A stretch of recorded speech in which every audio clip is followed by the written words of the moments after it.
नमस्कार साथियों, LM study and job पर मैं एमपी आपका स्वागत करता हूं।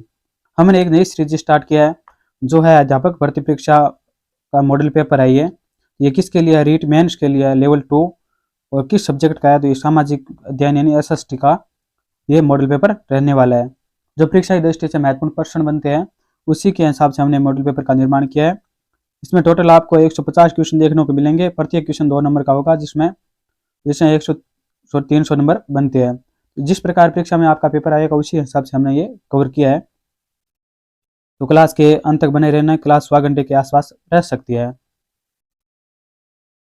तो क्लास की शुरुआत करते हैं। सभी ध्यान से देखना, अपने मन में उत्तर का सोच लेना क्या उत्तर हो सकता है इसका। निम्न कथनों पर विचार कीजिए। यहाँ पर 4 कथन दिए हैं, इन पर विचार करके और सत्य कथन या कथनों को छांटिए। ये जो 4 कथन दिए हुए हैं इनमें से कौन सा कथन सत्य है वो हमें छांटना है। तो देखते हैं कौन सा सत्य है। पाली की सीमा सर्वाधिक जोधपुर व न्यूनतम बाड़मेर से लगती है। जो पाली जिला है उसकी सीमा सर्वाधिक जोधपुर व न्यूनतम बाड़मेर से लगती है। तो ये क्या सत्य दिया हुआ है। दूसरा है सबसे लंबी स्थलीय सीमा रेखा झालावाड़ जिले की है, जिसकी लंबाई 520 किमी है। यानी सबसे लंबी स्थलीय सीमा रेखा है वो झालावाड़ जिले की है, जिसकी लंबाई 520 किमी है। तो लंबाई कितनी है? 520 किमी है। तो ये भी क्या इसमें सत्य दिया हुआ है। नेक्स्ट है राज्य के 3 जिले नागौर, जयपुर, अजमेर की सीमा 7 जिलों से लगती है। राज्य के 3 जिले नागौर, जयपुर एवं अजमेर की सीमा 7 जिलों से लगती है। तो ये क्या इसमें गलत दिया हुआ है। नेक्स्ट है बांसवाड़ा ऐसा जिला है जो 2 जलवायु प्रदेशों में फैला हुआ है। कर्क रेखा के ऊपर वाला भाग शीतोष्ण कटिबंध तथा नीचे वाला भाग उष्ण कटिबंध में स्थित है। ये क्या है? सत्य है। यानी जो ये राजस्थान है, राजस्थान में ये जो कर्क रेखा जाती है, तो जो नीचे वाला भाग है ये तो उष्ण कटिबंध है, ये जो ऊपर वाला भाग है ये उपोष्ण कटिबंध क्षेत्र में और शीतोष्ण कटिबंध क्षेत्र में आता है। शीत और उष्ण, शीतोष्ण। निचला गर्म और ठंडा मध्यम होता है। तो इसमें बी नंबर राइट आंसर हो जाएगा। 1 2 3 4 सॉरी 1 2 4 ही सत्य है, 3 इसमें क्या गलत दिया हुआ है। तो इसमें बी नंबर राइट आंसर हो जाएगा। नेक्स्ट है 2 नंबर क्वेश्चन। बांसवाड़ा एवं श्रीगंगानगर का क्षेत्रफल राजस्थान के संपूर्ण क्षेत्रफल का क्रमशः कितना प्रतिशत है? यानी जो बांसवाड़ा और श्रीगंगानगर का क्षेत्रफल है वो राजस्थान के संपूर्ण क्षेत्रफल के कितना प्रतिशत है, तो वो हमें बताना है। तो वो कितना प्रतिशत है? 1.32% और 3.21% है। कितना है? 1.32% और 3.21% है। तो इसमें ए नंबर राइट आंसर हो जाएगा। नेक्स्ट है त्रिवार्था के अनुसार राजस्थान का पूर्वी भाग तथा सुदूर पश्चिमी भाग क्रमशः किस जलवायु प्रदेश के अंतर्गत आता है? जो त्रिवार्था है उनके अनुसार राजस्थान का पूर्वी भाग एवं सुदूर पश्चिमी भाग क्रमशः किस जलवायु के अंतर्गत आता है? तो वो किस जलवायु के अंतर्गत आता है? तो वो आता है CAW और BWH। CAW और BWH के अंतर्गत आता है। तो इसमें 3 नंबर राइट आंसर हो जाएगा। नेक्स्ट है 1000 मिलीबार वायुदाब रेखा राज्य के किन जिलों से होकर गुजरती है? जो 1000 मिलीबार रेखा है ये राज्य के किन जिलों से होकर गुजरती है? तो वह जिले कौन कौन से हैं? तो वो है सिरोही, उदयपुर, प्रतापगढ़ और झालावाड़ है। कौन से है? सिरोही, उदयपुर, प्रतापगढ़ और झालावाड़ है। तो इसमें डी नंबर राइट आंसर हो जाएगा। नेक्स्ट है 5 नंबर क्वेश्चन। असंगत छांटिए। प्रमुख दर्रे और संबंधित क्षेत्र या भाग का नाम दिया हुआ है। तो इसमें कौन सा असंगत है वो हमें छांटना है। तो देखते हैं इसमें कौन सा असंगत है।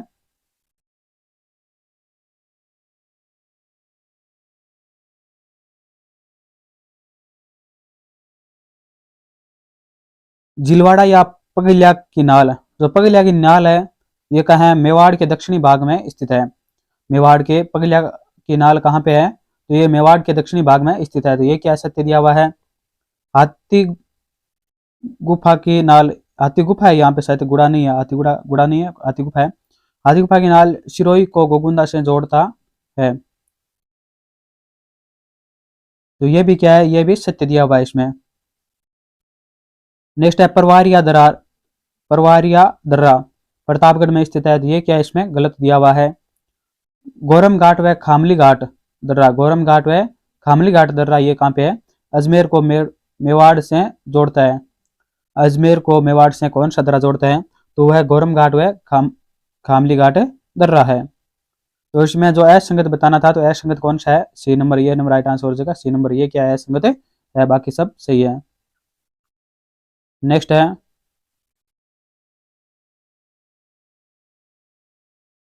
राजस्थान का राज्य पक्षी गोडाउन के बारे में निम्न में से असत्य कथन है। जो राजस्थान का राज्य पक्षी गोडाउन है उसके बारे में असत्य कथन कौन सा है, वो हमें बताना है। तो देखते हैं असत्य कथन कौन सा है।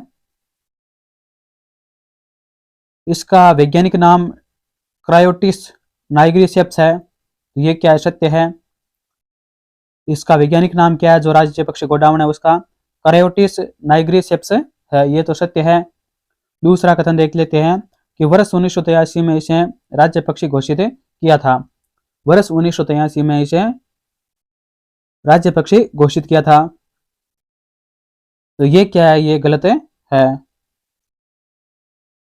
इसे ग्रेट इंडियन बर्ड्स भी कहा जाता है, ये सत्य है। गोडाउन को हाड़ौती क्षेत्र शोरशेन में माल मोरडी के नाम से भी जाना जाता है। जो गोडाउन को हाड़ौती क्षेत्र है उसमें शोरशेन में माल मोरडी के नाम से भी गोडाउन को जाना जाता है। तो ये क्या सत्य दिया हुआ है? इसमें असत्य कौन सा है? बी असत्य है, बी नंबर राइट आंसर हो जाएगा। नेक्स्ट है निम्न नदियों कौन सा युग्म उनके अपवाद क्षेत्र के आधार पर घटते क्रम का व्यवस्थित रूप है। जो नदियां हैं, नदियों का कौन सा युग्म उनके अपवाद क्षेत्र के आधार पर घटते क्रम को व्यवस्थित रूप में है, तो वह कौन सा है युग्म है? तो वह है बनास, चंबल, लूनी और माही है। बनास, चंबल, लूनी और माही नदी है, ये किस आधार पर है? तो अपवाद क्षेत्र के आधार पर घटते क्रम में है, बी नंबर राइट आंसर हो जाएगा इसमें। नेक्स्ट है 8 नंबर क्वेश्चन। कौन सी झील या झीलें राजस्थान में राष्ट्रीय झील संरक्षण योजना के अंतर्गत आती है? कौन सी झील राष्ट्रीय झील संरक्षण योजना के अंतर्गत आती है? तो वह कौन सी झीलें हैं? तो 8 में राइट आंसर हो जाएगा, वो है पिछोला, फतेह सागर झील, पिछोला और फतेह सागर झील, पुष्कर, अन्ना सागर झील, नक्की झील, मानसागर, ये सभी आती है। तो इसमें डी नंबर राइट आंसर हो जाएगा। ये सभी क्या है? राजस्थान में राष्ट्रीय झील संरक्षण योजना के अंतर्गत आती है। तो इसमें डी नंबर राइट आंसर हो जाएगा। नेक्स्ट है इंदिरा गांधी नहर परियोजना में लिफ्ट नहरों का उत्तर से दक्षिण में व्यवस्थित क्रम कौन सा है? जो इंदिरा गांधी नहर परियोजना है उसमें जो लिफ्ट नहरों का निर्माण किया गया है उसमें उत्तर से दक्षिण में व्यवस्थित क्रम कौन सा है? तो वह क्रम कौन सा है वो हमें बताना है। तो वो है पन्नालाल बारूपाल, वीर तेजाजी, करण सिंह, गुरु जंबेश्वर, ये क्या है? उत्तर से दक्षिण व्यवस्थित क्रम है। तो इसमें ए नंबर राइट आंसर हो जाएगा। नेक्स्ट है 10 नंबर क्वेश्चन। इनमें से गलत कथन छांटिए। इनमें से कौन सा कथन गलत है वो हमें छांटना है। देखते हैं कौन सा गलत होता है। भारतीय वन रिपोर्ट 2021 के अनुसार वनों का सर्वाधिक प्रतिशत प्रतापगढ़ में है। भारतीय वन रिपोर्ट 2021 के अनुसार वनों का सर्वाधिक प्रतिशत प्रतापगढ़ में, ये क्या है? ये तो गलत दिया हुआ है। नेक्स्ट है भारतीय वन रिपोर्ट 2021 के अनुसार न्यूनतम वन क्षेत्र वाला क्षेत्रफल चूरू जिले का है, तो ये सत्य है। राज्य में वन मंडलों की संख्या 12 है, ये भी सत्य है। तो इसमें गलत कथन कौन सा है? तो गलत कथन ए है। तो इसमें ए नंबर राइट आंसर हो जाएगा। नेक्स्ट है ऊंट को राजस्थान का राज्य पशु कब घोषित किया गया था? जो ऊंट है उसको राजस्थान का राज्य पशु कब घोषित किया था? तो कब घोषित किया था? तो उसको जून 2014 में घोषित किया था, जून 2014 में। ए नंबर राइट आंसर हो जाएगा। नेक्स्ट है असंगत छांटिए। इनमें से कौन सा असंगत है? यह अभ्यारण्य और जिलों का नाम दिया हुआ है, तो असंगत कौन सा है वो हमें छांटना है। देखते हैं। मोर अभ्यारण्य झुंझुनू, मोर अभ्यारण्य झुंझुनू,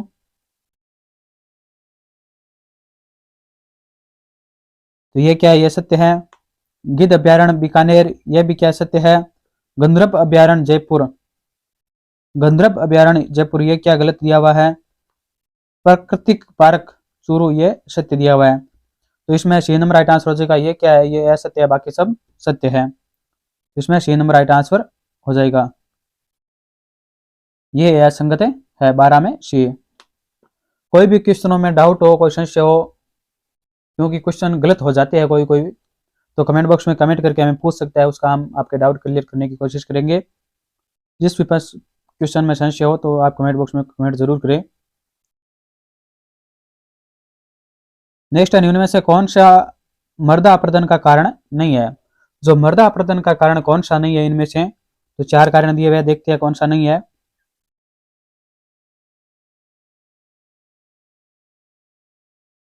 अनियंत्रित पशुचारण, ये क्या है, मृदा अपरदन का कारण है। वनों की कटाई पर रोक लगाना, ये क्या है, ये मृदा अपरदन का,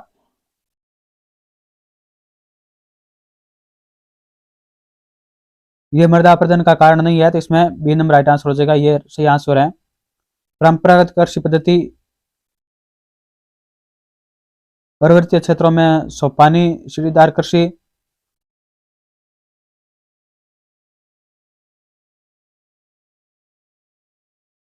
तो 13 में राइट आंसर हो जाएगा आपका बी नंबर, वनों की कटाई पर रोक लगाना, ये क्या है, मृदा अपरदन का कारण नहीं है। नेक्स्ट है, पूषा गोल्ड, पूषा जय किसान एवं वरुणा नामक किस्में किस फसल की है? जो पूषा गोल्ड है, पूषा जय किसान है, वरुणा नामक किस्में किस फसल की है? तो ये किस फसल की है? ये सरसों की है। किसकी है? सरसों की है। डी नंबर राइट आंसर हो जाएगा। नेक्स्ट है, गलत कथन को छांटिए। 2011 की जनगणना के अनुसार हमें क्या है, 4 कथन दिए हुए हैं, इनमें से कौन सा कथन गलत है वो छांटना है। सर्वाधिक एवं न्यूनतम जनघनत्व में वृद्धि क्रमशः, सर्वाधिक तो जयपुर में हुई थी और सबसे कम जनघनत्व की वृद्धि है वो जैसलमेर में हुई थी, तो ये क्या सत्य है। नेक्स्ट है, सर्वाधिक महिला साक्षरता कोटा जिले में 65.9% एवं न्यूनतम जालोर की 35.31% है, तो ये क्या है, ये गलत है, दिया हुआ है। 0 से 6 आयु वर्ग की जनसंख्या का प्रतिशत 15.5 है, ये सत्य है। 0 से 6 आयु वर्ग की जनसंख्या की न्यूनतम जनसंख्या जैसलमेर में है, ये भी सत्य है। तो इसमें जो गलत कथन है, तो गलत कौन सा है, तो गलत बी है, इसमें बी नंबर राइट आंसर हो जाएगा। नेक्स्ट है 16 नंबर क्वेश्चन, राज्य की वह जनजाति कौन सी है जो केसरियानाथ जी के चड्डी केसर का पानी पीकर कभी झूठ नहीं बोलते हैं? राज्य की वह जनजाति कौन सी है जो केसरियानाथ जी के चड्डी केसर का पानी पीकर कभी झूठ नहीं बोलते हैं? तो वह जनजाति कौन सी है? 16 में राइट आंसर हो जाएगा भील जनजाति है। वह कौन सी जनजाति है? भील जनजाति है। सी नंबर राइट आंसर हो जाएगा। नेक्स्ट है, राजस्थान में लिग्नाइट कोयला उत्पादन के प्रमुख क्षेत्र कहाँ कहाँ स्थित है? राजस्थान में लिग्नाइट कोयला उत्पादन के प्रमुख क्षेत्र कहाँ कहाँ स्थित है? तो वो कहाँ कहाँ स्थित है? 17 में राइट आंसर हो जाएगा। वह मेड़ता, कपूरड़ी और बरसिंगसर है। कहाँ पे है? मेड़ता, कपूरड़ी और बरसिंगसर है। इसमें डी नंबर राइट आंसर हो जाएगा। नेक्स्ट है, मुख्यमंत्री राष्ट्रीय योजना के अंतर्गत बेटियों को कितनी राशि दी जाती है? जो फ्लैगशिप योजना है मुख्यमंत्री राष्ट्रीय योजना के अंतर्गत बेटियों को कितनी राशि दी जाती है? इसमें कितनी राशि दी जाती है? तो वो है 50,000। कितनी दी जाती है? 50,000 दी जाती है। 18 में बी नंबर राइट आंसर हो जाएगा। नेक्स्ट क्वेश्चन पर चलते हैं। 19 नंबर, गलत कथन को छांटिए। इनमें से कौन सा कथन गलत है वो हमें छांटना है। सर्वाधिक अनुसूचित जनजाति की जनसंख्या क्रमशः उदयपुर एवं बांसवाड़ा में है, तो ये क्या सत्य है। न्यूनतम जनजाति की संख्या क्रमशः बीकानेर व नागौर में है, ये भी क्या सत्य है।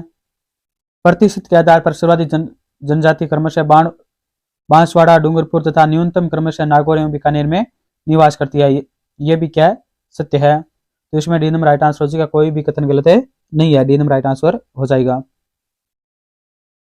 नेक्स्ट है,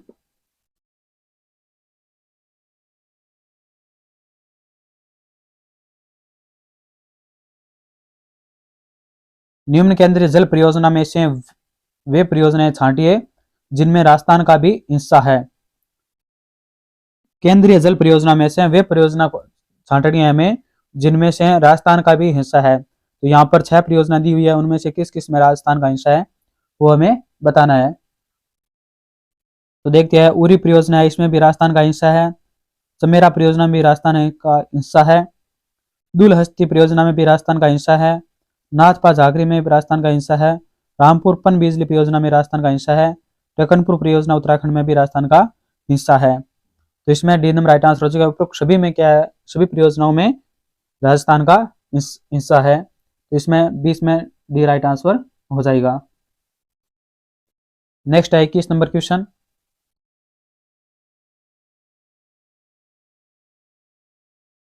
असंगत को छांटिए। तो एक तरफ क्या है, पर्यटन विभाग द्वारा आयोजित मेले या त्योहार है, और दूसरी तरफ आयोजित माह है। यानी किस माह में मेले आयोजित होते हैं या फिर त्योहार आयोजित होता है, तो उनमें से कौन सा असंगत है उसको हमें छांटना है।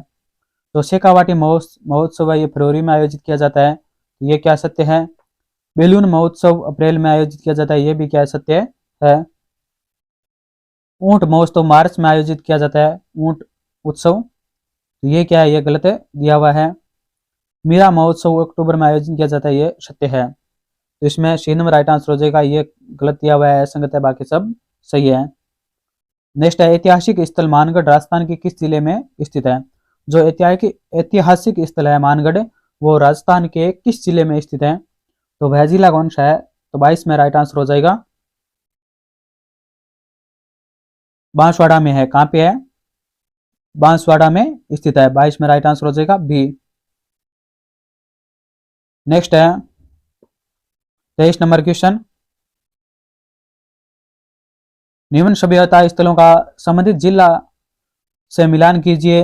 सूची 1 में सभ्यता स्थल है और सूची 2 में जिला है। यानी किस जिले में किस सभ्यता का विकास हुआ था या कौन सी सभ्यता का उत्खनन हुआ था, तो उसका हमें मिलान करना है और जिले से मिलान करना है। तो देखते हैं किस प्रकार मिलान होता है। किराडोत है, ये कहाँ पे है, ये जयपुर में है। कहाँ पे है किराडोत है, ये जयपुर में है।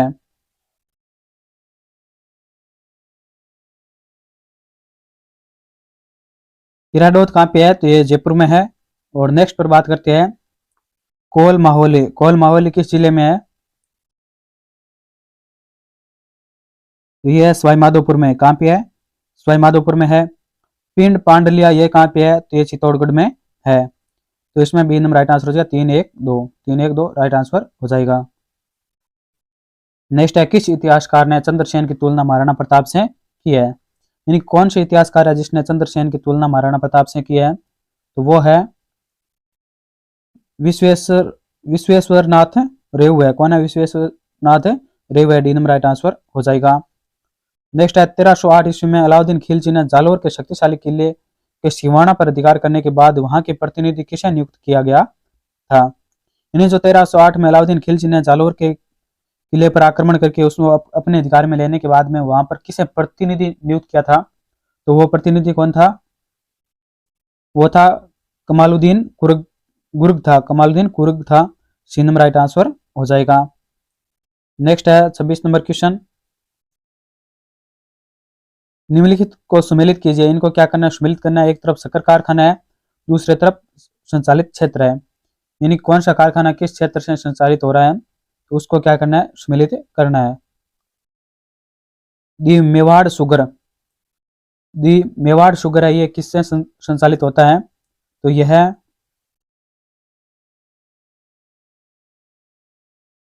निजी क्षेत्र का है। किस क्षेत्र से संचालित होता है, निजी क्षेत्र से। दी गंगानगर शुगर ये सार्वजनिक उपक्रम है। और श्री केशवराय पाटन शुगर ये सहकारी है। इसमें बी नंबर राइट आंसर हो जाएगा। 1-2-3 ये सीधे क्या सम्मिलित है। नेक्स्ट है राजस्थान का सबसे प्राचीन संगठित उद्योग है। राजस्थान का सबसे प्राचीन संगठित उद्योग है, तो वह उद्योग कौन सा है, तो वो है सूती वस्त्र उद्योग। कौन सा है, सूती वस्त्र उद्योग है। ए नंबर राइट आंसर हो जाएगा। नेक्स्ट है 28 नंबर क्वेश्चन। सुमिलित असंगत छांटिए। इनमें से कौन सा असंगत है, हवेलियां और जिला दिया हुआ है। इसको क्या करना है, देखना है कौन सी असमिलित है। नाथुराम पोदार की हवेली जैसलमेर ये क्या गलत है, असमिलित है। पंसारी की हवेली श्री माधोपुर ये सत्य है। चार चौक की हवेली लक्ष्मणगढ़ ये सत्य है। नटाणियों की हवेली जयपुर ये भी क्या सत्य है। तो इसमें असंगत बताना था, तो असंगत कौन सा है, ए नंबर असंगत है, बाकी सब संगत है। 28 में ए नंबर राइट आंसर हो जाएगा। नेक्स्ट है 29 नंबर।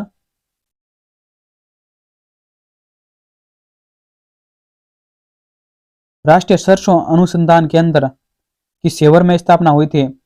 जो राष्ट्रीय सरसों अनुसंधान केंद्र कहाँ पे है, बार बार क्वेश्चन आता है, तो ये कहाँ पे है, सेवर में है। तो इसकी स्थापना हुई थी, स्थापना कब हुई थी इसकी, तो इसकी स्थापना है वो 1993 में हुई थी। कब हुई थी, 1993 में। ए नंबर राइट आंसर हो जाएगा। नेक्स्ट है व्यावसायिक जातियों द्वारा युद्ध के समय गाए जाने वाले वीर रसात्मक गीत किस राग में गाए जाते थे।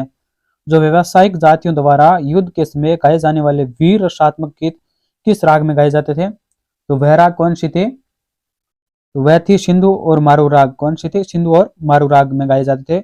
बी नंबर राइट आंसर हो जाएगा इसमें। नेक्स्ट है रूप से शेखावत, दयाराम, तारा शर्मा प्रमुख कलाकारों का संबंध किस नृत्य से है। जो रूप से शेखावत है, दयाराम है, तारा शर्मा है, इन प्रमुख कलाकारों का संबंध किस नृत्य से है, तो किस नृत्य से है, तो वह भवाई नृत्य से। कहां से है, भवाई नृत्य से है। ए नंबर राइट आंसर हो जाएगा। नेक्स्ट है राजस्थान में अरबी फारसी शोध संस्था किस जिले में स्थित है।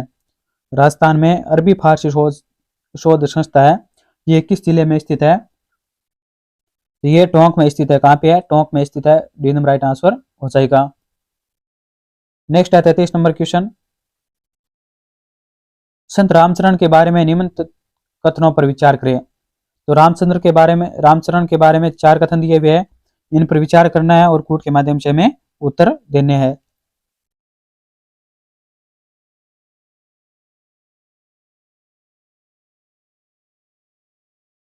रामचरण जी द्वारा प्रवर्तित पंथ रामचरण संप्रदाय के नाम से प्रसिद्ध है। इस संप्रदाय की 4 प्रमुख शाखाएं मानी गई है, तो ये क्या सत्य है। इनका जन्म जयपुर अंचल के सोडा गांव में माघ शुक्ल चतुर्दशी को 1719 ईस्वी को हुआ था, यह भी क्या सत्य है। इनका मूल नाम रामकिशन था, यह भी सत्य है। इनके आध्यात्मिक उपदेश अणबेवाणी ग्रंथ में संकलित है, यह भी क्या है, सत्य है। तो इसमें डी नंबर राइट आंसर हो जाएगा। ये सभी क्या सत्य दिए हुए हैं। नेक्स्ट है राजस्थान सूचना आयोग का गठन कब हुआ था। राजस्थान सूचना आयोग का गठन है वो कब हुआ था, तो इसका गठन है 34 में राइट आंसर हो जाएगा। 18 अप्रैल 2005 को हुआ था। 18 अप्रैल 2005 में राजस्थान सूचना आयोग का गठन हुआ था। ये नंबर राइट आंसर हो जाएगा। नेक्स्ट है गलत कथन का चयन कीजिए। इनमें से कौन सा कथन गलत है, उसका हमें चयन करना है। देखते हैं कौन सा कथन गलत है इसमें। 35 में पोमचा कमल फूल के विपराय युक्त ओढ़नी है, ये सत्य है। लहरिया आड़ी धारियां केवल एक ओर से हो, यह भी सत्य है। मोठड़ा धारियां दोनों ओर से एक दूसरे को काटती हो, यह भी सत्य है। समुद्र लहर का लहरिया जोधपुर की रंगरेज रंगते हैं, तो ये क्या है, गलत दिया हुआ है और बाकी सब सत्य है। तो इसमें डी नंबर राइट आंसर हो जाएगा। नेक्स्ट है 37 नंबर क्वेश्चन है जोधपुरी शैली से संबंधित निम्न कथन या कथनों पर विचार करें और सही कथन को छांटिए। इनमें से कौन सा कथन सही है उसको छांटना है। 4 कथन दिए हुए हैं और कूट के माध्यम से हमें उत्तर देने हैं।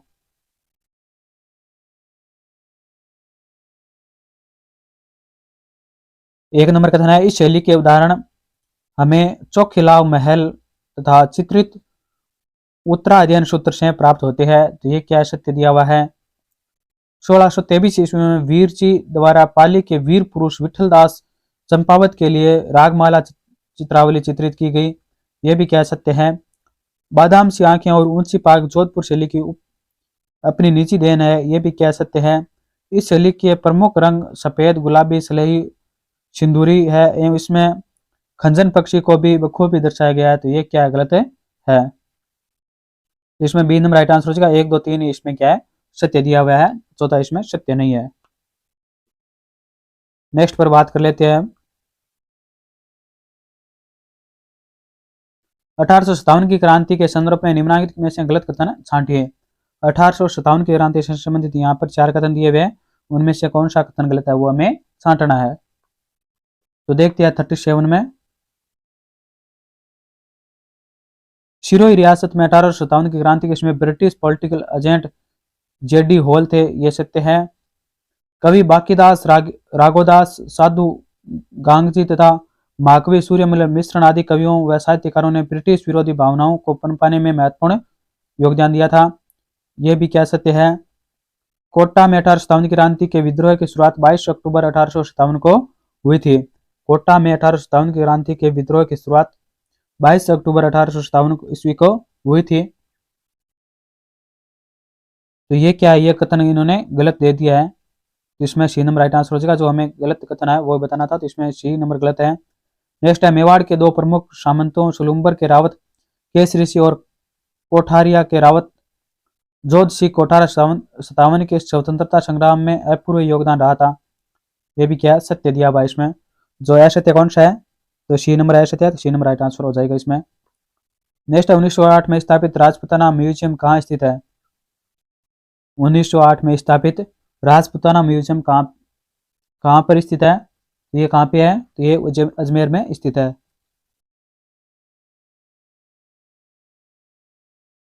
ए नंबर राइट आंसर हो जाएगा इसमें। नेक्स्ट है, निम्न में से कौन से कथन राजस्थान सेवा संघ के उद्देश्य था। निम्न में से कौन सा कथन राजस्थान सेवा संघ के उद्देश्य था, तो वह कौन सा था, देखते हैं कूट के माध्यम से। 39 में जनता की समस्याओं का निवारण करना, तो ये राजस्थान सेवा संघ का उद्देश्य था, ये सत्य है। जागीरदारों और राजाओं का अपनी प्रजा के साथ सौहार्दपूर्ण संबंध स्थापित करना, यह भी क्या इनका उद्देश्य था, तो इसमें सी नंबर राइट आंसर हो जाएगा। एक और दो दोनों सत्य है।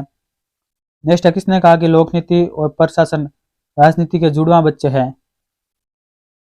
किसने कहा कि लोकनीति और प्रशासन राजनीति के जुड़वां बच्चे हैं, तो ये किसने कहा था, तो ये कहा था पीटर आडेगार्ड ने कहा था। डी नंबर राइट आंसर हो जाएगा। नेक्स्ट है, डॉक्टर गियर्सन ने राजस्थानी बोलियों का वर्गीकरण कितने भागों में किया है। जो डॉक्टर गियर्सन है उन्होंने राजस्थानी बोलियों का वर्गीकरण कितने भागों में किया है, तो कितने भागों में किया है, तो वो किया 5 भागों में। कितने भागों में किया है, 5 भागों में किया। डी नंबर राइट आंसर हो जाएगा। नेक्स्ट है, थली और गोडवाणी बोलियां किस भाषा की उपबोली है। थली और गोडवाड़ी जो बोली है ये किस भाषा की उपबोली है, तो ये किसकी है, तो यह है मारवाड़ी की। किसकी है, मारवाड़ी की है। सी नंबर राइट आंसर हो जाएगा। नेक्स्ट है, निम्नलिखित में से कौन सा द्वितीय प्रशासनिक सुधार आयोग द्वारा राज्य लोक सेवा आयोग के कार्यों के बारे में सुझाव नहीं दिया गया है। निम्नलिखित में से कौन सा द्वितीय प्रशासनिक सुधार आयोग द्वारा राज्य लोक सेवा आयोग के कार्यों के बारे में सुझाव नहीं दिया गया है, तो कौन सा सुझाव नहीं दिया गया वो देखते हैं 43 में। राज्य सरकार के अधीन उच्च स्तरीय पदों श्रेणी 1 एवं श्रेणी 2 के विभिन्न राज्य के कैडर के पदों के लिए उम्मीदवारों की भर्ती, तो ये सत्य है। एक सेवा से दूसरी सेवा में अंतरण के लिए राज्य सरकार को परामर्श, ये क्या गलत दिया हुआ है। विभागीय पदोन्नति समिति द्वारा वरिष्ठ स्तरीय पदोन्नति के लिए सरकार को परामर्श, ये सत्य है। सरकारी महाविद्यालय एवं पूर्ण राजकोषीय पोषित विश्वविद्यालयों की इकाइयों में शैक्षणिक पदों पर भर्ती एवं पदोन्नति, ये सत्य है। तो इसमें सुझाव नहीं दिया गया है, तो बी नंबर राइट आंसर का ये सुझाव नहीं दिया गया, बाकी सब सुझाव दिए गए हैं। नेक्स्ट है,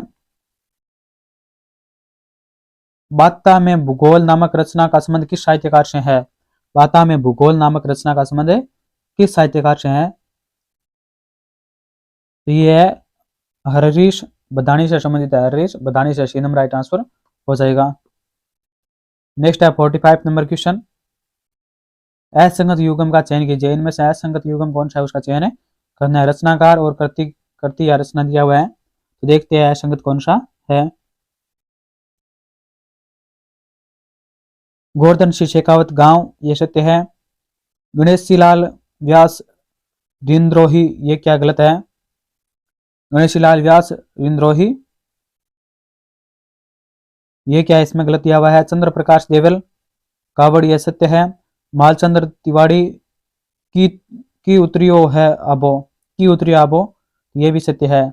इसमें असत्य कौन सी है, तो बी नंबर राइट आंसर होगा, ये असंगत है, बाकी सब संगत है। नेक्स्ट है, इनमें से कौन सा सही सम्मिलित नहीं है।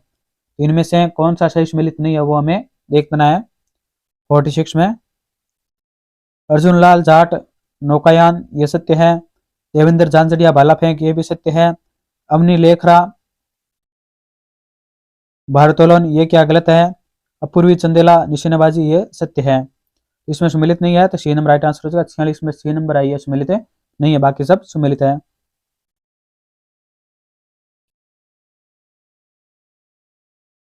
नेक्स्ट है, राजस्थान में वर्षा जल संचयन योजना कब शुरू की गई थी। राजस्थान में वर्षा जल संचयन योजना कब शुरू की गई थी। ये कब शुरू की गई थी, ये 7 दिसंबर 2014 सॉरी 2004 को शुरू की गई थी। 7 दिसंबर 2004 को वर्षा जल संचयन योजना शुरू की गई थी। इसमें एकदम राइट आंसर हो जाएगा।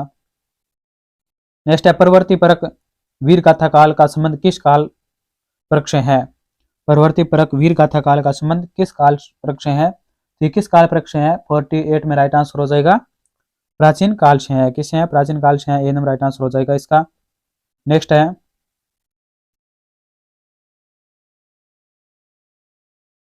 सुमेलित कीजिए, एकाडमिक संस्था और स्थापना वर्ष है, इसको क्या करना है, आपस में सुमेलित करना है। तो 49 में देखते हैं, रविंद्र रंगमंच, इसकी स्थापना वर्ष है 1963 है।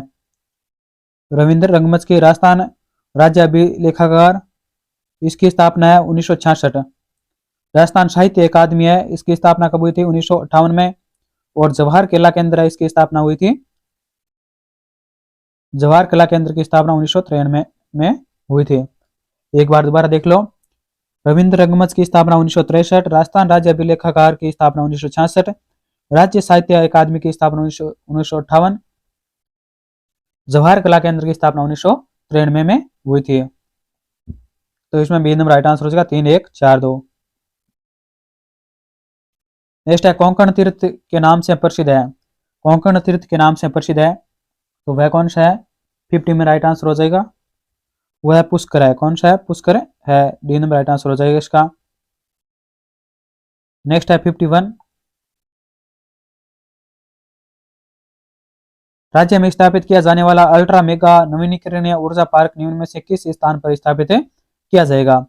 जो राजस्थान में स्थापित किया जाने वाला है अल्ट्रा मेगा नवीनीकरणीय ऊर्जा पार्क है, वो किस स्थान पर स्थापित किया जाएगा, तो वो स्थापित किया जाएगा दानपुर में। कहाँ पे स्थापित किया जाएगा, दानपुर में, ए नंबर राइट आंसर हो जाएगा। नेक्स्ट है, प्रदेश के शिक्षा मंत्री द्वारा शिक्षा भूषण सम्मान से किसे सम्मानित किया गया है। प्रदेश के शिक्षा मंत्री द्वारा शिक्षा भूषण सम्मान से किसे सम्मानित किया गया है, तो वो किया गया है सोहनलाल सारण को। किसे सम्मानित किया है, सोहनलाल सारण को, बी नंबर राइट आंसर हो जाएगा। नेक्स्ट है, 5वें दक्षिणी एशियाई भूविज्ञान सम्मेलन जियो इंडिया 2022 का आयोजन कहाँ कहाँ किया जा रहा है। 5वें दक्षिणी एशियाई भूविज्ञान सम्मेलन जियो इंडिया 2022 का आयोजन कहाँ किया जा रहा है, तो कहाँ पे किया जा रहा है, वो किया जा रहा है जयपुर में, ए नंबर राइट आंसर हो जाएगा, जयपुर में किया जा रहा है। नेक्स्ट है, हाल ही में राज्य सरकार द्वारा सहकारी विभाग की प्रमुख सचिव किसे नियुक्त किया गया है। हाल ही में सहकारिता विभाग की प्रमुख सचिव किसे नियुक्त किया गया है, तो किसे नियुक्त किया गया है, श्रेया गुहा को, श्रेय गुहा को नियुक्त किया गया है, बी नंबर राइट आंसर हो जाएगा। नेक्स्ट है 55 नंबर क्वेश्चन, राज्य में पर्यटन विभाग द्वारा the Indian responsible tourism state award 2022 की शुरुआत की गई है। यह पुरस्कार कितने श्रेणियों में दिया जाएगा, तो ये जो पुरस्कार है ये कितनी श्रेणियों में दिया जाएगा, ये दिया जाएगा 8 श्रेणियों में, ए नंबर राइट आंसर हो जाएगा, 8 श्रेणियों में दिया जाएगा। नेक्स्ट है, हाल ही में राजस्थान के मुख्यमंत्री अशोक गहलोत ने कितने न्यायालय परिसरों में ई सेवा केंद्र स्थापित करने की मंजूरी प्रदान की गई है। हाल ही में राजस्थान के मुख्यमंत्री अशोक गहलोत ने कितने न्यायालय परिसरों में ई सेवा केंद्र स्थापित करने की मंजूरी प्रदान की है, तो वो किया है 56 में राइट आंसर हो जाएगा, 21 में, बी नंबर राइट आंसर हो जाएगा, 21 में स्थापित करने की मंजूरी प्रदान की है। नेक्स्ट है, इंदौर में आयोजित पिकलबॉल नेशनल चैंपियनशिप में राजस्थान की कुल कितने पदक जीते हैं। इंदौर में आयोजित पिकलबॉल नेशनल चैंपियनशिप में राजस्थान ने कुल कितने पदक जीते हैं, तो कितने पदक जीते हैं, 10 पदक। कितने पदक जीते हैं, 10 पदक जीते हैं, ए नंबर राइट आंसर हो जाएगा। नेक्स्ट है 58 नंबर क्वेश्चन, राजस्थान सरकार और महिला एवं बाल विकास विभाग की निम्नलिखित में से कौन सी योजना ड्रॉप आउट लड़कियों को शिक्षित करने के लिए है? राजस्थान सरकार और महिला एवं बाल विकास विभाग की कौन सी योजना ड्रॉप आउट लड़कियों को शिक्षित करने के लिए है? तो वह योजना कौन सी है? तो वो है शिक्षा सेतु योजना। कौन सी है? शिक्षा सेतु योजना है। ए नंबर राइट आंसर हो जाएगा। नेक्स्ट है, राजस्थान सरकार के शिक्षा विभाग की सभी परिपत्र एवं आदेश प्रकाशित होते हैं। राजस्थान सरकार के शिक्षा विभाग के सभी परिपत्र एवं आदेश प्रकाशित होते हैं, तो ये शिविरा पत्रिका में प्रकाशित होते हैं। डी नंबर राइट आंसर हो जाएगा, शिविरा पत्रिका। नेक्स्ट है 60 नंबर क्वेश्चन। राजस्थान में उच्च माध्यमिक स्तर की दूरस्थ शिक्षा प्रदान करने वाली संस्था है। राजस्थान में उच्च माध्यमिक स्तर की दूरस्थ शिक्षा प्रदान करने वाली संस्था है, तो वह संस्था कौन सी है? वह है Rajasthan state open school. Rajasthan state open school है। बी नंबर राइट आंसर हो जाएगा। नेक्स्ट है, माध्यमिक शिक्षा बोर्ड अजमेर ने वर्ष 2017 में निम्न में से कौन से पुरस्कार प्रदान करने प्रारंभ किए हैं? तो कौन से पुरस्कार प्रदान करने प्रारंभ किए हैं? सही उत्तर वाला विकल्प कीजिए। तो कोड के माध्यम से हमें उत्तर बताना है इसका। तो शिक्षा खेल रत्न पुरस्कार यह प्रारंभ किया है। विद्यार्थी कला रत्न पुरस्कार यह भी प्रारंभ किया है। विद्यार्थी खेल रत्न पुरस्कार यह भी क्या प्रारंभ किया है। गार्गी पुरस्कार यह प्रारंभ नहीं किया था, 2017 में नहीं प्रारंभ किया था। तो इसमें बी नंबर राइट आंसर 1, 2, 3 सत्य है। नेक्स्ट है, वर्ष 2018-19 में समग्र शिक्षा अधिनियम के तहत कस्तूरबा गांधी विद्यालयों एवं शारदा बालिका छात्रावास को सम्मिलित कर किस नाम से संचालित किया जा रहा है? तो किस नाम से संचालित किया जा रहा है? वो है 62 में राइट आंसर हो जाएगा, केजीबी विद्यालय के नाम से, केजीबी विद्यालय के नाम से संचालित किया जा रहा है, कस्तूरबा गांधी बालिका विद्यालय। तो इसमें ए नंबर राइट आंसर हो जाएगा। नेक्स्ट है, प्रारंभिक शिक्षा एलिमेंट्री एजुकेशन में किस कक्षा तक की शिक्षा सम्मिलित है? एलिमेंट्री एजुकेशन में कितनी कक्षा से कितनी कक्षा तक होती है? तो 63 में राइट आंसर हो जाएगा, 1 से 8 तक होती है। कहां तक होती है? 1 से 8 तक होती है। डी नंबर राइट आंसर हो जाएगा 63 में। नेक्स्ट है 64 नंबर क्वेश्चन। बालकों का निःशुल्क एवं अनिवार्य शिक्षा का अधिकार अधिनियम 2009 के अनुसार निम्नलिखित में से कौन अध्यापकों के प्रशिक्षण के लिए मानकों को विकसित और लागू करने हेतु उत्तरदायी है? तो कौन बालकों के जो प्रशिक्षण है एवं प्रशिक्षण के लिए मानकों को विकसित करने और लागू करने के लिए उत्तरदायी है? तो वह कौन है? 64 में राइट आंसर हो जाएगा, वह है केंद्रीय सरकार है। कौन उत्तरदायी है? केंद्र सरकार उत्तरदायी है। डी नंबर राइट आंसर हो जाएगा। नेक्स्ट है, कौन सा शिक्षा का अधिकार कानून 2009 के संदर्भ में असत्य है? 2009 के संदर्भ में असत्य कौन सा है उसको देखना है हमें। 65 में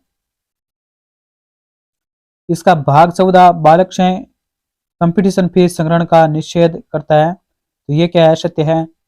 इसके भाग 21 में विद्यालय प्रबंधन समिति का प्रावधान है, ये सत्य है। इसमें भाग 17 में बच्चों को दंड से रक्षा करता है, ये भी सत्य है। इसका भाग 28 शिक्षकों को निजी ट्यूशन को निषिद्ध करता है, ये भी सत्य है। इसमें कौन सा सत्य है? ए नंबर सत्य है। ए नंबर राइट आंसर हो जाएगा। नेक्स्ट है, निम्नलिखित में से सत्य कथन या असत्य कथनों का चयन कीजिए। इनमें से कौन सा सत्य कथन है उसका चयन करके हमें कोड के माध्यम से उत्तर बताने हैं। तो देखते हैं, 0 डिग्री अक्षांश को विषुवत वृत्त तथा 90 डिग्री अक्षांश को ध्रुव कहा जाता है, तो ये सत्य है। सभी अक्षांश विषुवत वृत्त के समांतर होते हैं, ये भी क्या सत्य है। 2 अक्षांशों के बीच की दूरी 111 किमी होती है, ये भी सत्य है। देशांतर विषुवत वृत्त के उत्तर या दक्षिण में स्थित किसी बिंदु की कोणीय दूरी पर है, जिसे डिग्री, मिनट या सेकंड में मापा जाता है, ये क्या गलत है? तो इसमें बी नंबर राइट आंसर हो जाएगा। 1, 2, 3 इसमें सत्य है, 4 नंबर का गलत है। नेक्स्ट है 67, असंगत को छांटिए। ज्वार भाटा की उत्पत्ति संबंधी संकल्पना है और प्रतिपादक है, उनमें से कौन सा असंगत है उसको छांटना है हमें। 67 में गुरुत्वाकर्षण बल न्यूटन ने दिया था, यह सत्य है। गतिक सिद्धांत ये लाप्लास ने दिया था, यह सत्य है। स्थितिक तरंग सिद्धांत ये हेरिस ने दिया था, यह भी सत्य है। नहर सिद्धांत डब्ल्यू वेवेल ने दिया था, यह गलत है, है, तो इसमें डी नंबर राइट आंसर हो जाएगा। ये क्या है, संगत है।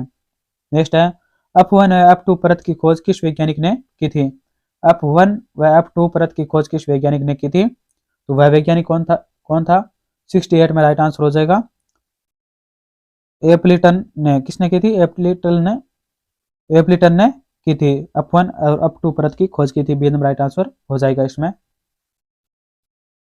नेक्स्ट है 69, निम्नलिखित में से कौन सा जोड़ा सही है, इनमें से कौन सा जोड़ा सही है वो बताना है, केवल एक जोड़ा इसमें सत्य है 69 में, तो वो है अर्जेंटीना कंपास, ये एक ही सत्य है, बाकी सब गलत है, तो बी नंबर राइट आंसर हो जाएगा। नेक्स्ट है निम्न कथनों पर विचार कीजिए और सही कथनों का चयन कीजिए। इन कथनों पर हमें विचार करना है और सही कथनों का हमें चयन करना है, कौन सा कथन सही है। देखते हैं कौन सा सही है।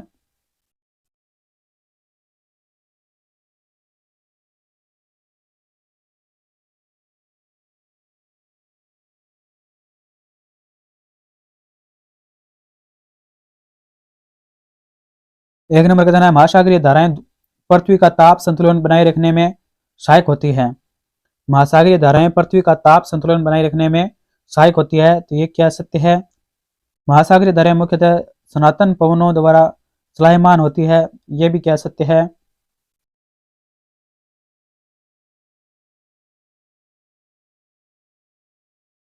महासागरीय धाराएं महासागर स्वरूपण द्वारा प्रभावित होती है, ये भी क्या इसमें सत्य है। तो इसमें डी नंबर राइट आंसर हो 1 2 3 तीनों ही क्या कथन इसमें सत्य दिए हुए है।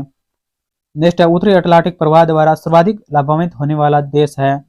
उत्तरी अटलांटिक प्रवाह द्वारा सर्वाधिक लाभान्वित होने वाला देश है, तो वह देश कौन सा है, 71 में राइट आंसर हो जाएगा नॉर्वे है। कौन सा है, नॉर्वे है, सी नंबर राइट आंसर हो जाएगा इसमें। नेक्स्ट है पृथ्वी ग्रह पर अधिकांश अलवण जल बर्फ छत्रक और हिमनद के रूप में रहता है। शेष अलवण जल का सबसे अधिक भाग कहाँ पे है, तो वो कहाँ पे है, 72 में राइट आंसर हो जाएगा। वो है भूमिगत जल के रूप में है, किसमें, भूमिगत जल के रूप में है, सी नंबर राइट आंसर हो जाएगा।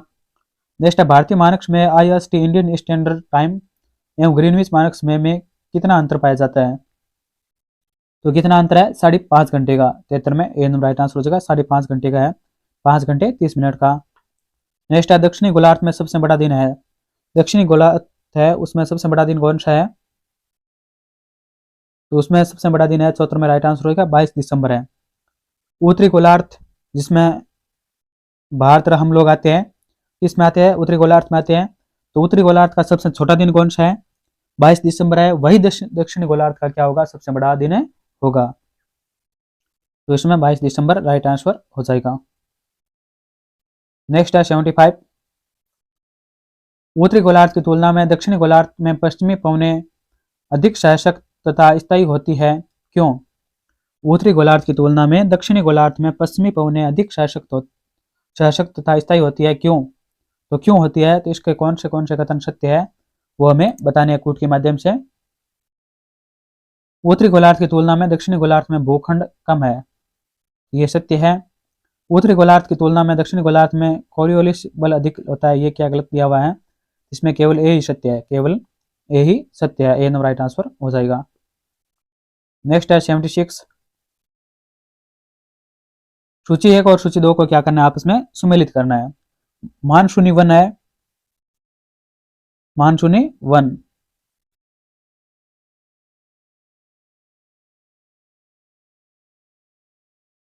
तो ये कौन से है, सागौन तथा शाकु है। विषुवतीय रेखीय वन है, विषुवत रेखीय वन कौन से है, तो वह है महोगनी तथा रोजवुड है। भूमध्य सागरीय वन कौन से है, तो वह है आलू बुखारा या पलम तथा एवं जैतून है। कोणधारी वन कौन से है, तो ये चीड़ तथा फर्र है कोणधारी वन, तो इसमें ए नंबर राइट आंसर होगा 3 4 1 2, ए नंबर राइट आंसर हो जाएगा। नेक्स्ट है केशवराय पाटन सहकारी शुगर मिल किस जिले में स्थित है। जो केशवराय पाटन सहकारी शुगर मिल है ये किस जिले में स्थित है, तो ये है 12 में, कहाँ पे है, 12 में है, बी नंबर राइट आंसर हो जाएगा। नेक्स्ट है राजस्थान की प्रथम सूती वस्त्र मिल स्थापित की गई थी, राजस्थान की प्रथम सूती वस्त्र मिल स्थापित की गई थी? तो ये ब्यावर में स्थापित की गई थी। ए नंबर राइट आंसर हो जाएगा, ब्यावर में स्थापित की गई थी। नेक्स्ट है 79। निम्नलिखित में से कौन सा कथन महात्मा गांधी की दांडी यात्रा के विषय में असत्य है? जो महात्मा गांधी की दांडी यात्रा है उसके विषय में असत्य कथन कौन सा है वो हमें बताना है। तो देखते हैं कौन सा असत्य है। यह पूर्णतः पैदल यात्रा थी, तो ये सत्य है। साबरमती आश्रम से प्रारंभ होकर इसका समापन दांडी में हुआ था, ये भी सत्य है। साबरमती आश्रम से शुरू समूची यात्रा 24 दिनों में पूरी हुई थी, ये भी क्या सत्य है। इसकी शुरुआत 15 मार्च 1930 को हुई थी, ये क्या गलत है, दिया हुआ है। तो इसमें डी नंबर राइट आंसर हो जाएगा, ये गलत है, बाकी सब सही है। नेक्स्ट है जिया तरंग आंदोलन कहाँ प्रारंभ हुआ? जो जिया तरंग आंदोलन है ये कहाँ प्रारंभ हुआ था? ये कहाँ हुआ था? 80 में राइट आंसर हो जाएगा, मणिपुर में हुआ था। कहाँ पे हुआ था? मणिपुर में। सी नंबर राइट आंसर हो जाएगा। नेक्स्ट है भारत के विभाजन से संबंधित माउंटबेटन योजना की सरकारी तौर घोषणा कब हुई थी? सरकारी तौर पर घोषणा है वो कब हुई थी? जो माउंटबेटन योजना है उसकी 81 में राइट आंसर हो जाएगा, 3 जून 1947 को हुई थी। 3 जून 1947 को डी नंबर राइट आंसर हो जाएगा इसका। नेक्स्ट है निम्नलिखित में से किसके विरोध में रविन्द्रनाथ टैगोर ने अपनी नाइटहुड की उपाधि का परित्याग कर दिया था? किसके विरोध में रविन्द्रनाथ टैगोर ने अपनी नाइटहुड की उपाधि का परित्याग कर दिया था? तो किसके विरोध में किया था? 82 में राइट आंसर हो जाएगा, जलियांवाला बाग नरसंहार हुआ था उसके विरोध में किया है उन्होंने। जो टैगोर थे उन्होंने अपनी नाइटहुड की उपाधि वो लौटा दी थी। बी नंबर राइट आंसर हो जाएगा। नेक्स्ट है निम्नलिखित में से कौन भारतीय क्रांति की मां कहलाती है? भारतीय क्रांति की मां कौन कहलाती है? तो वह कहलाती है मैडम भिकाजी कामा। मैडम भिकाजी कामा कहलाती है। डी नंबर राइट आंसर हो जाएगा। नेक्स्ट है सरग प्रतिसर्ग वंश मनवंतर और वंशानुचरित संकेतक है, ये किसके संकेतक है? 84 में राइट आंसर हो जाएगा, ये पुराणों के है। किसके है? पुराणों के है। बी नंबर राइट आंसर हो जाएगा। नेक्स्ट है सुरक्षत्रांक तथा भार्गव किस शासक की उपाधि थी? सुरक्षत्रांतक तथा भार्गव किस शासक की उपाधि थी? ये किस शासक की उपाधि थी? ये थी महापद्मनंद की। महापद्मनंद की उपाधि थी। डी नंबर राइट आंसर हो जाएगा। नेक्स्ट है 86 नंबर क्वेश्चन। सुमेलित करना है, सूची 1 में स्थान है और सूची 2 में वंश है। कौन से स्थान से संबंधित कौन सा स्थान से संबंधित कौन सा वंश है? इसको क्या करना है? आपस में सुमेलित करना है 86 में।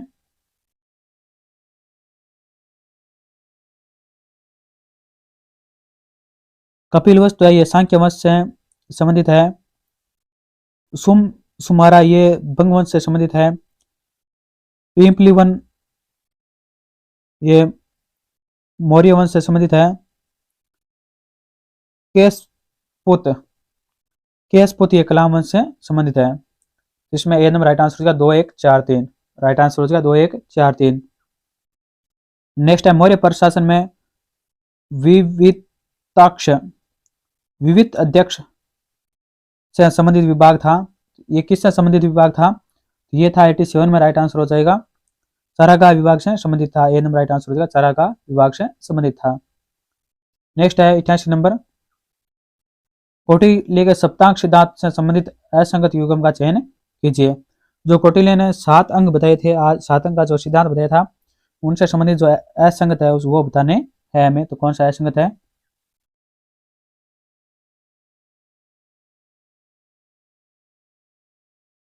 राजा सिर ये सत्य है। अमात्य आंख ये भी सत्य है। मित्र बाहें ये गलत है। कोष मुख ये भी सत्य है। 88 में राइट आंसर हो जाएगा सी, ये है सत्य है, बाकी सब सत्य है। 88 में राइट आंसर हो जाएगा सी।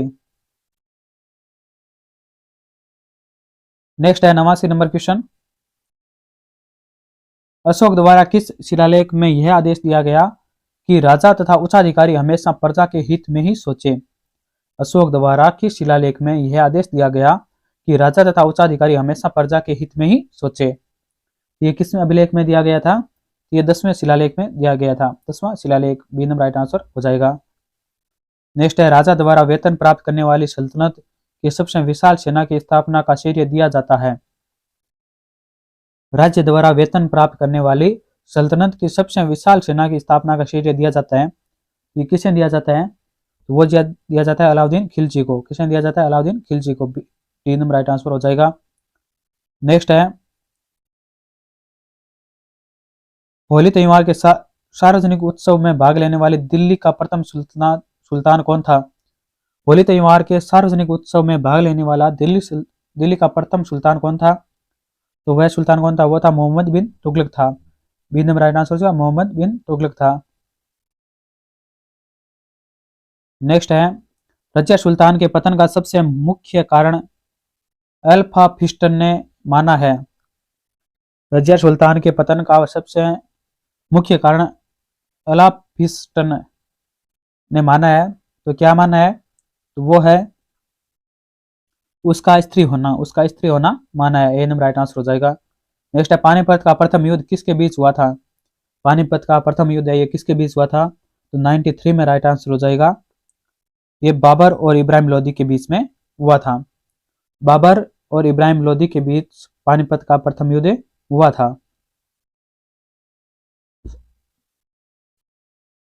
नेक्स्ट है मुगल सम्राट किसके सर्वाधिक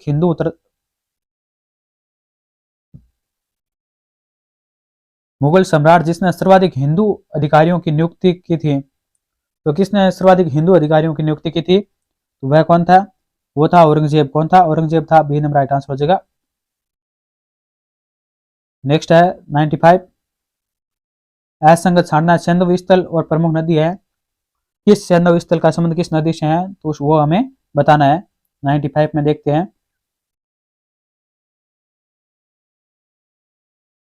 असंगत कौन सा है वो बताना है। हड़प्पा रावी ये सत्य है। कालीबंगा गंगा नदी ये भी सत्य है। सुतकागडोर हिडन नदी ये क्या गलत है? लोथल भोगवा नदी ये सत्य है। जिसमें जो असंगत कौन सा है? तो सी नंबर राइट आंसर हो जाएगा। ये असत्य है, बाकी सब सत्य है। नेक्स्ट है हड़प्पा सभ्यता का एकमात्र स्टेडियम खेल का मैदान मिला है। हड़प्पा सभ्यता का एकमात्र स्टेडियम या खेल का मैदान मिला है। ये कहाँ मिला है? 96 में राइट आंसर हो जाएगा। धोलावीरा में मिला है। ए नंबर राइट आंसर का धोलावीरा। नेक्स्ट है 97 निम्नलिखित में से असत्य कथन का चयन कीजिए। असत्य कथन का चयन करना है हमें।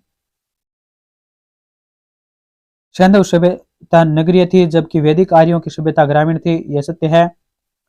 सैंधव सभ्यता का समाज संयुक्त परिवार आधारित था तथा परिवार मात्र सत्तात्मक था।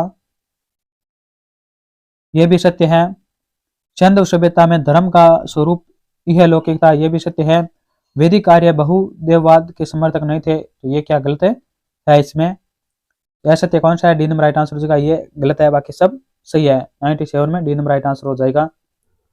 नेक्स्ट है भारतीय संविधान में अंगीकृत वेस्टमिंस्टर मॉडल का संबंध है।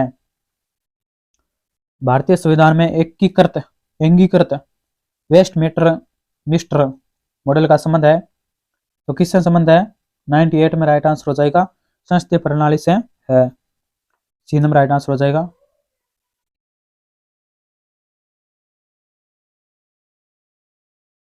इससे संसदीय प्रणाली से है। नेक्स्ट है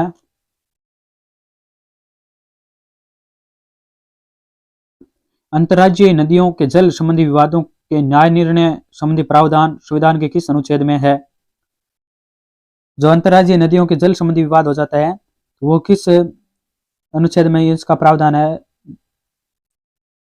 तो 99 में राइट आंसर हो जाएगा।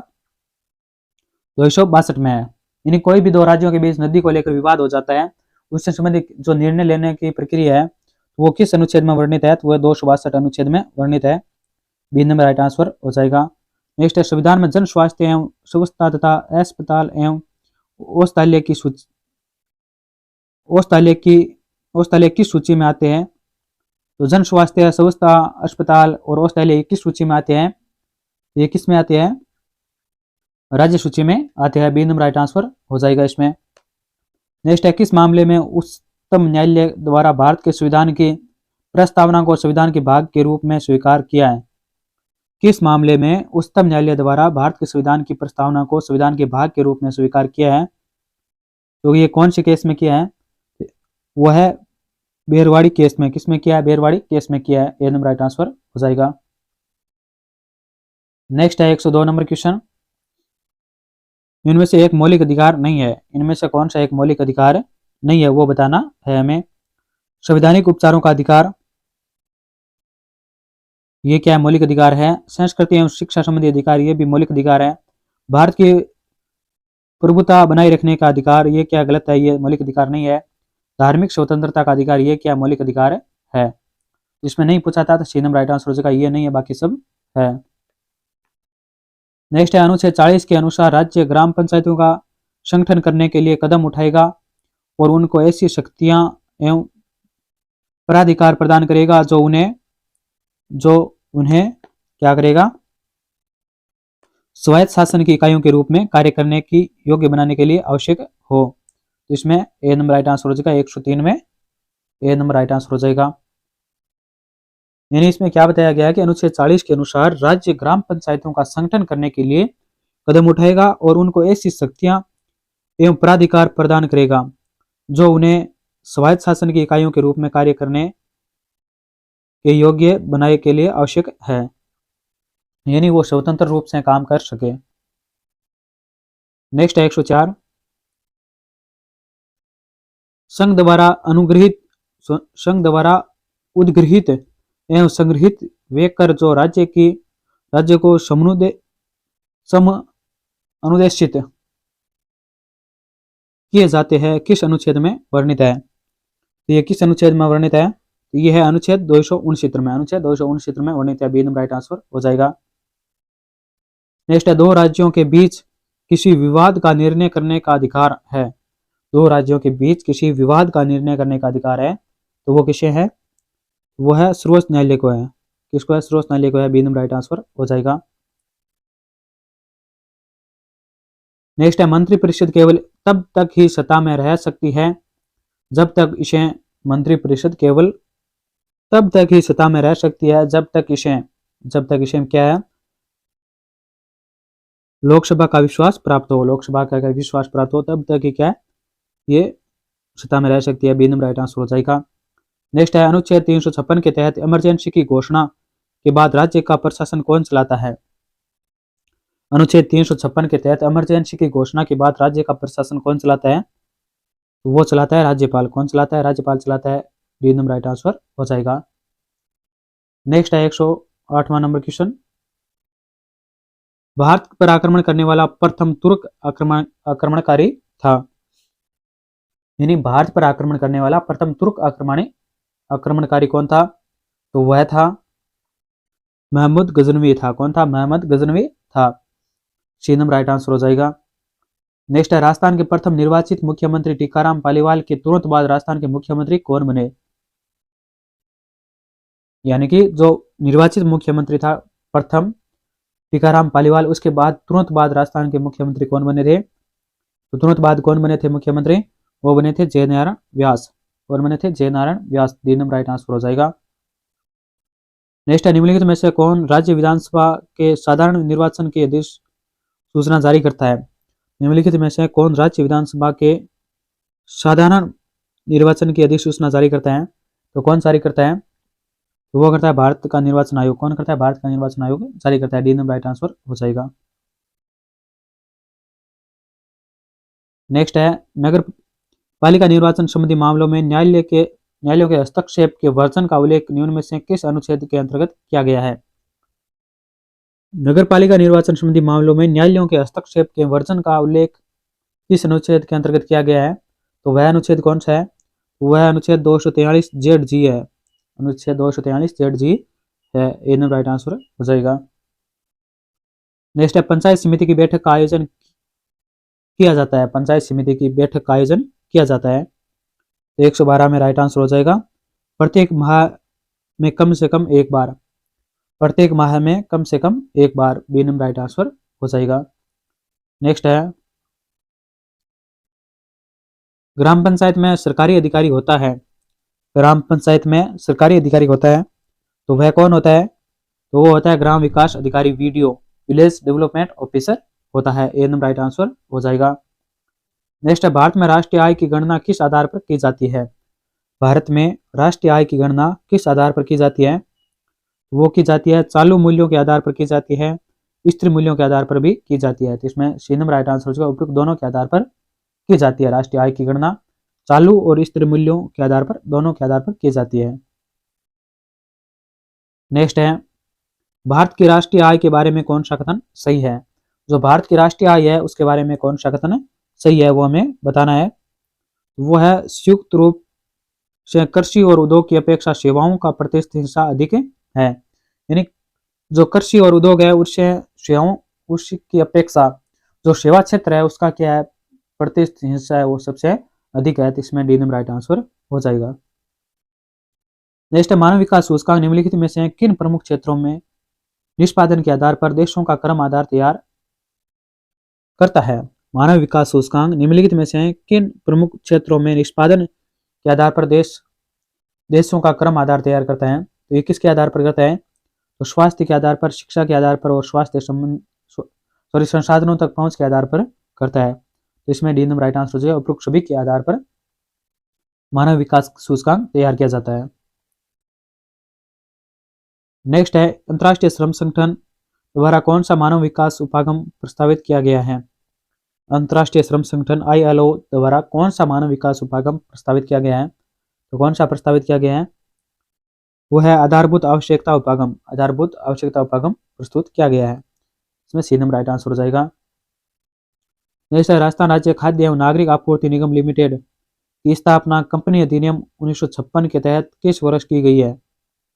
राजस्थान राज्य खाद्य एवं नागरिक आपूर्ति निगम लिमिटेड की स्थापना कंपनी अधिनियम 1956 के तहत किस वर्ष में की गई है? तो किस वर्ष में की गई है? 2010 में की गई है। ए नंबर राइट आंसर हो जाएगा 2010। नेक्स्ट है, भारत सरकार की नवीन आर्थिक नीतियों में एक नीति अर्थव्यवस्था के ग्लोबलाइजेशन यानी वैश्वीकरण की है, जिसका उद्देश्य क्या है? भारतीय अर्थव्यवस्था का विश्व के अन्य अर्थव्यवस्थाओं के साथ जुड़ाव करना है। ए नंबर राइट आंसर हो जाएगा इसका। नेक्स्ट है, प्रधानमंत्री सूक्ष्म खाद्य प्रसंस्करण उद्योग उन्नयन योजना PMFME में केंद्र एवं राज्य के वित्त पोषण अनुपात है। तो केंद्र एवं राज्य के वित्त पोषण अनुपात कितना है?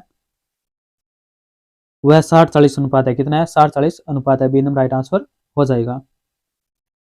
नेक्स्ट है, किस क्षेत्र में अधिकांश परिसंपत्तियों पर सरकार का स्वामित्व होता है? किस क्षेत्र में अधिकांश परिसंपत्तियों पर सरकार का स्वामित्व होता है? वह कौन सी है? वह सार्वजनिक क्षेत्र में। किसमें होता है? सार्वजनिक क्षेत्र में होता है। बी नंबर राइट आंसर हो जाएगा। नेक्स्ट है, उपभोक्ता संरक्षण अधिनियम के अंतर्गत उपभोक्ता के अधिकार है। उपभोक्ता संरक्षण अधिनियम के अंतर्गत उपभोक्ता के अधिकार है, तो वो कितने हैं? 122 में राइट आंसर हो जाएगा। 6 कितने हैं? 6 ए नंबर राइट आंसर हो जाएगा। नेक्स्ट, उपभोक्ता विवाद निवारण एजेंसी है। उपभोक्ता विवाद निवारण एजेंसी है, तो वह कौन सी है? वह है जिला मंच है, राज्य आयोग है और राष्ट्रीय आयोग है। तो इसमें डी नंबर राइट आंसर हो जाएगा। ये सभी क्या है? उपभोक्ता विवाद निवारण एजेंसियां है। नेक्स्ट है,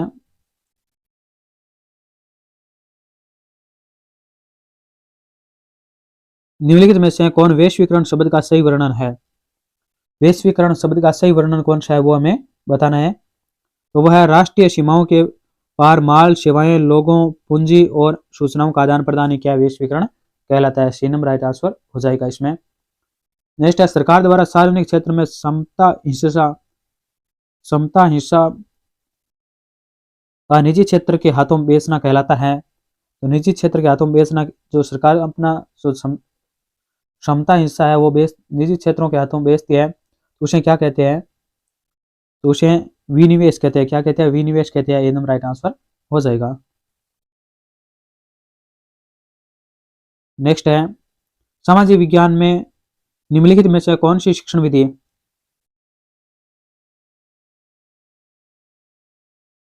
सामाजिक विज्ञान में निम्नलिखित में से कौन सी शिक्षण पद्धति सबसे अधिक प्रभावी है?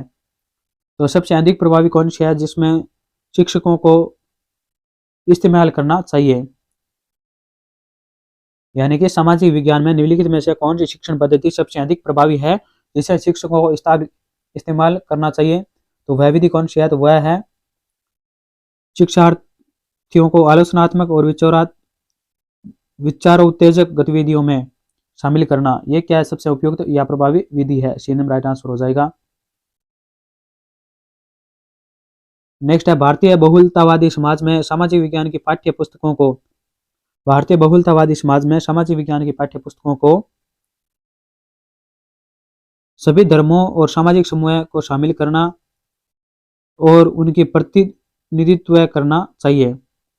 सभी धर्मों और सामाजिक समूह को शामिल करना और उनका प्रतिनिधित्व करना चाहिए। डी नंबर राइट आंसर हो जाएगा। नेक्स्ट है समता के विषय में पढ़ाने के लिए निम्नलिखित में से सर्वाधिक उपयुक्त पद्धति कौन सी है? समता के विषय में पढ़ाने के लिए निम्नलिखित में से सबसे उपयुक्त विधि कौन सी है? तो सबसे उपयुक्त विधि कौन सी है? तो वो है गरीबी और पूंजीवाद के विचारों से संबंधित क्षेत्र कार्य देना। गरीबी और पूंजीवाद के विचारों से संबंधित क्षेत्र कार्य देना। सी नंबर राइट आंसर हो जाएगा। नेक्स्ट है निम्नलिखित में से कौन सा नियम विनियमों और मूल्यों के सामाजिक अधिगम को बढ़ावा देगा? निम्नलिखित में से कौन सा नियमों विनियमों और मूल्यों के सामाजिक अधिगम को बढ़ावा देगा? तो कौन सा देगा? वो है समूह चर्चा। कौन देगा? समूह चर्चा देगा। बी नंबर राइट आंसर हो जाएगा। शिक्षण विधियों के देखिए ना आप कितने क्वेश्चन सही होते हैं और पूरे के भी कितने क्वेश्चन सही होते हैं। कमेंट बॉक्स में कमेंट करके जरूर बताना आपको टोटल 150 क्वेश्चन में कितने सही हो रहे हैं आपके।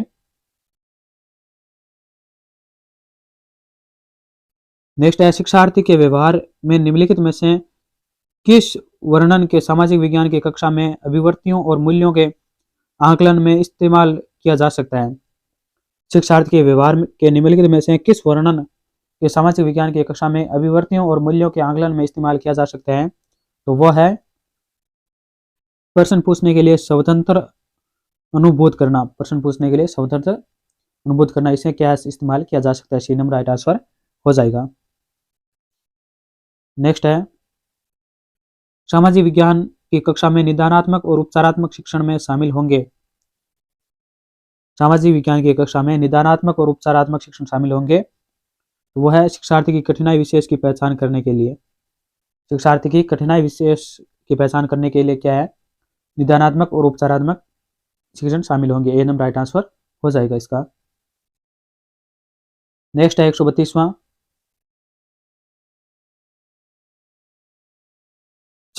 शिक्षा के दौरान सूक्ष्म शिक्षण निम्नलिखित में से किसकी ओर संकेत करता है? शिक्षा के दौरान सूक्ष्म शिक्षण वो किसकी ओर संकेत करता है? ये किसकी ओर संकेत करता है? ऐसी छोटी कक्षा को पढ़ाना जिसमें सहपाठी शिक्षार्थियों की भूमिका निर्वाह कर रहे हो, तो उसके लिए क्या संकेत करता है? बी नंबर राइट आंसर हो जाएगा। नेक्स्ट है 133वां सामाजिक विज्ञान की कक्षा में अवधारणाओं को स्पष्ट करते समय जब एक शिक्षक व्यक्तिगत अनुभवों का प्रयोग करता है तो यह क्या है? उनकी स्थानीय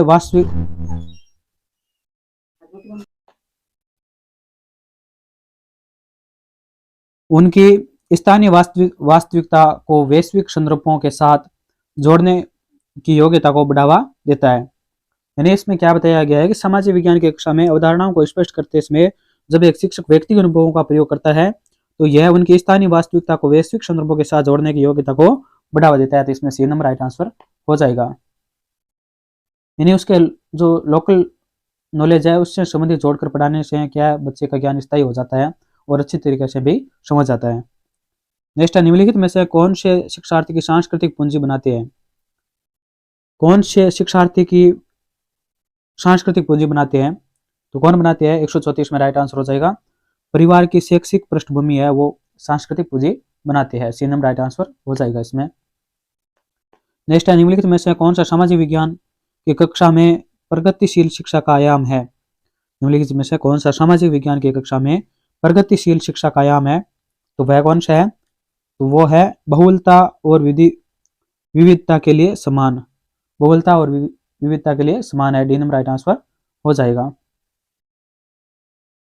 नेक्स्ट है 136वां। अब जो ये क्वेश्चन है ये किसके है?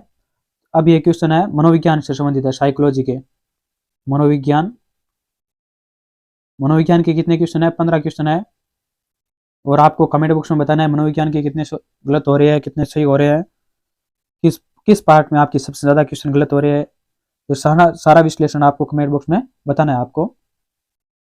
तो देखते हैं मनोविज्ञान के 15 क्वेश्चन है वो। निःशुल्क एवं अनिवार्य शिक्षा का अधिकार 2009 में अनिवार्य शब्द का अर्थ है, जो अनिवार्य शब्द है उसका क्या अर्थ है? तो उसका अर्थ है कि उचित सरकारों दाखिले, उपस्थित और प्रारंभिक शिक्षा की पूर्णता को सुनिश्चित करेगी। इसमें बी नंबर राइट आंसर हो जाएगा। नेक्स्ट है सृजनात्मकता की विशेषता होती है। सृजनात्मकता की विशेषता होती है तो किस प्रकार विशेषता होती है? वह प्रभावशीलता होती है, मौलिकता होती है, लचीलापन होता है। इसमें डी नंबर राइट आंसर। उपयुक्त सभी क्या है? सृजनात्मकता की विशेषता है। नेक्स्ट है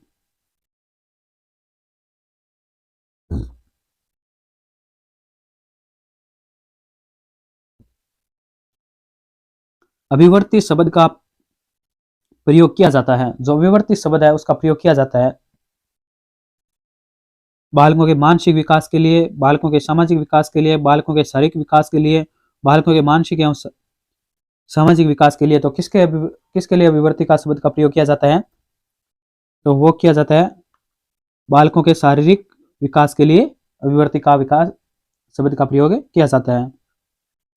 सी नंबर राइट आंसर हो जाएगा। नेक्स्ट है निम्नलिखित में से कौन सा शिक्षण प्रतिमान के आवश्यक तत्वों का सही युग्म है? कौन सा शिक्षण प्रतिमान के आवश्यक तत्वों का सही युग्म है?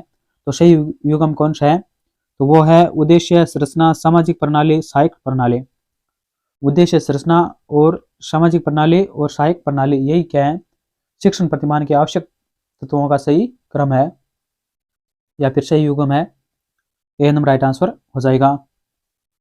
नेक्स्ट है 140वां। निम्नलिखित में से कौन सा कथन सही नहीं है? इनमें से कौन सा कथन सही नहीं है? तो देखते हैं। अधिगम समायोजन है, ये सत्य है। अधिगम सार्वभौमिक है, ये भी सत्य है। अधिगम हमेशा प्रेक्षणीय होता है, ये क्या गलत है। अधिगम का परिणाम व्यवहार परिवर्तन होता है, ये भी सत्य है। इसमें कौन सा सही नहीं है? तो सी नहीं है, तो सी नंबर राइट आंसर हो जाएगा। सी असत्य है, बाकी सब सत्य है। 140 में सी राइट आंसर हो जाएगा। नेक्स्ट है सीखना विकास की प्रक्रिया है, यह किसने कहा था? सीखना विकास की प्रक्रिया है, ये किसने कहा था? तो ये कहा था वुडवर्थ ने कहा था। किसने कहा था? वुडवर्थ ने कहा था। ए नंबर राइट आंसर हो जाएगा। नेक्स्ट है प्रगतिशील शिक्षा के संदर्भ में समान शैक्षिक अवसर के अभिप्राय के है कि सभी छात्र। प्रगतिशील शिक्षा के संदर्भ में समान शैक्षिक अवसर के अभिप्राय है कि सभी छात्र। सभी छात्र क्या है? 142 में सभी छात्र ऐसी शिक्षा पाए जो उनके लिए अनुकूलतम हो तथा उनके भविष्य के कार्यों में सहायक हो, उसे क्या प्रगतिशील शिक्षा कह सकते हैं? समान शैक्षिक अवसर के अभिप्राय है। डी नंबर राइट आंसर हो जाएगा। समान जो शैक्षिक अवसर है, समान शैक्षिक अवसर का क्या अभिप्राय है कि ऐसी शिक्षा पाए जो उनके लिए अनुकूलतम हो तथा उनके भविष्य के कार्यों में सहायक हो, उसे क्या समान शैक्षिक अवसर कहते हैं। डी नंबर राइट आंसर होगा इसमें। नेक्स्ट है विद्यालय में समावेशन मुख्यतः केंद्रित होता है। विद्यालय में समावेशन मुख्यतः केंद्रित होता है कि किस पर केंद्रित होता है? वो होता है विशिष्ट श्रेणी वाले बच्चों के लिए सूक्ष्म अति सूक्ष्म प्रावधानों के निर्माण पर केंद्रित होता है। ए नंबर राइट आंसर हो जाएगा। नेक्स्ट है सीखने की प्रक्रिया में सीखने का स्थानांतरण हो सकता है। सीखने की प्रक्रिया में सीखने का स्थानांतरण हो सकता है तो सकारात्मक भी हो सकता है, नकारात्मक भी हो सकता है, शून्य हो सकता है। तो इसमें डी नंबर राइट आंसर हो जाएगा। उपयुक्त सभी क्या है? सीखने की प्रक्रिया में सीखने का स्थानांतरण सभी प्रकार से हो सकता है। डी नंबर राइट आंसर हो जाएगा। नेक्स्ट है 145 नंबर क्वेश्चन। शिक्षा का अधिकार अधिनियम 2009 के क्रियान्वयन के बाद कक्षा कक्ष में परिवर्तन होता है। कक्षा कक्ष में परिवर्तन होता है तो वो है आयु के अनुसार अधिक समझातीय, आयु के अनुसार अधिक समझातीय परिवर्तन होता है। सी नंबर राइट आंसर हो जाएगा। नेक्स्ट है शैक्षिक तकनीकी में मृदु उपागम के जनक थे। जो मृदु उपागम है उसके जनक कौन थे? तो इसके जनक थे 146 में राइट आंसर हो जाएगा लुम्सडेन थे। कौन थे? लुम्सडेन थे। सी नंबर राइट आंसर हो जाएगा इसका। निम्न में से कौन प्रणाली उपागम का सोपान है? निम्न में से कौन प्रणाली उपागम का सोपान है? कौन सा है? 147 में राइट आंसर हो जाएगा। प्रणाली विश्लेषण है, प्रणाली संरचना एवं विकास है, प्रणाली संचालन एवं मूल्यांकन है। तो इसमें डी नंबर राइट आंसर, जो सभी विकल्प क्या सही दिए हुए हैं। नेक्स्ट पर चलते हैं। दूरदर्शन का प्रयोग निम्नलिखित रूपों में किया जा सकता है। दूरदर्शन का प्रयोग किया जा सकता है तो उपग्रह निर्देशन दूरदर्शन प्रयोग में किया जा सकता है। उपग्रह निर्देशन दूरदर्शन में किया जा सकता है। सी नंबर राइट आंसर हो जाएगा। नेक्स्ट है, निम्न में से कौन सा कथन सत्य नहीं है? इनमें से कौन सा कथन है वो सत्य नहीं है? तो कौन सा सत्य नहीं है? कोमल उपागम का संबंध निवेश निर्गत तथा प्रक्रिया, कोमल उपागम का संबंध निवेश निर्गत तथा प्रक्रिया तीनों से होता है, यह सत्य है। सर्वदर्शी सामग्री कठोर उपागम के उदाहरण है, यह भी सत्य है। सर्वदर्शी सामग्री अधिगम स्थानांतरण की संभावना कम कर देते हैं, ये क्या गलत है? इसमें सत्य नहीं है, तो सी नंबर राइट आंसर का ये सत्य नहीं है, बाकी सब सत्य है। कंप्यूटर सह अनुदेशन के लिए किन विशेषकों की आवश्यकता होती है? कंप्यूटर सह अनुदेशन के लिए किन विशेषकों की आवश्यकता होती है? तो किन की आवश्यकता होती है? वो है अभिक्रमित लेखन की होती है, कंप्यूटर अभियंता की होती है और प्रणाली प्रचालक की होती है। तो इसमें डी नंबर राइट आंसर हो जाएगा उपरोक्त सभी। आज हमने ये रीट मेंस का जो एसएसटी है उसका हमने प्रथम मॉडल पेपर कंप्लीट करवा दिया है। परीक्षा से पहले हम आपको 30 मॉडल पेपर कराने की पूरी कोशिश करेंगे।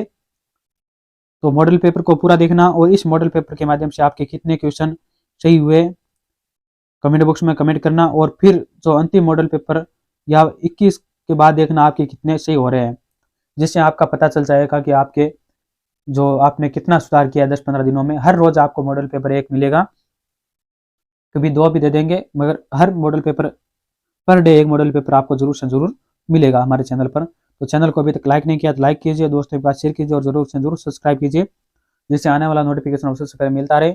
और भी कोई भी क्वेश्चन में डाउट हो, संशय हो, तो हमें कमेंट बॉक्स में कमेंट करके पूछ सकता है, उसका तुरंत समाधान करने की पूरी कोशिश करेंगे।